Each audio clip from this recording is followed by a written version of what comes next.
Bonjour, nous sommes les élèves du collège Sophie Germain et nous sommes reporters pour... L'écho de la carrière. Bonjour à tous, aujourd'hui nous sommes avec Thomas Quérault, adjoint à la mairie de Nantes, qui est venu nous parler de la nature en ville.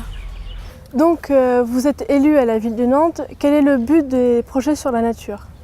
Alors les projets sur la nature en ville, l'idée c'est de faire ensemble une ville qui soit plus verte, plus équilibrée. On continue toujours de construire des logements, mais on maintienne le cadre de vie qui fait que les gens ont envie d'y habiter et d'y rester. Et donc pour ça, il faut développer des espaces tels que les squares, les jardins, les endroits où on peut planter ou les endroits où on peut voir des animaux ou des fleurs un peu partout dans la ville. Et qui travaille avec vous sur ces projets ? Alors les projets sur la nature en ville sont d'abord portés par les agents des équipes des espaces verts, qui est un grand service de la ville de Nantes, mais on travaille aussi avec des habitants, puisqu'on offre la possibilité aux habitants de jardiner dans leurs rues, dans des places, et puis on travaille aussi parfois avec des entreprises qui peuvent venir contribuer au projet de la ville de Nantes. Et pourquoi ce projet d'agrandir le jardin des plantes ?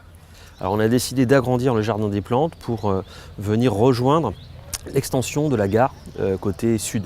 Donc on a décidé d'ouvrir le jardin des plantes sur la gare et donc de faire se rejoindre la nature vers la gare dont l'architecte a lui-même choisi d'y mettre des poteaux en forme d'arbre.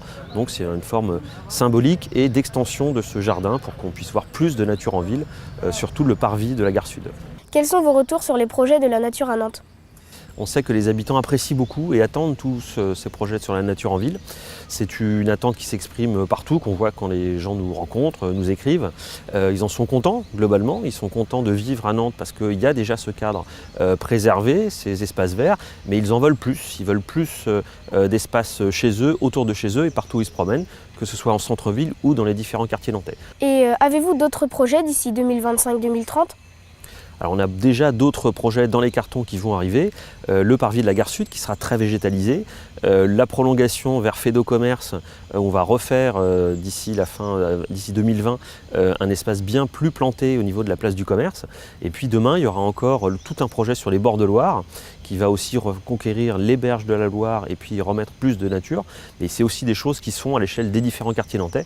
On peut penser par exemple à une décision qu'on a prise au conseil municipal d'Avril sur le grand parc de Bellevue, le parc de la Méta, qu'on va retravailler pour le mettre à disposition des collégiens notamment qui vivent à côté. Merci à Thomas Quérault de nous avoir accordé de son temps pour répondre à ces questions. Merci à vous de nous avoir suivis. Au revoir. Vous venez d'écouter une conversation des reporters de l'écho de la carrière. Retrouvez-nous du 12 avril au 30 juin à la carrière Misérie pour l'événement Complètement Nantes.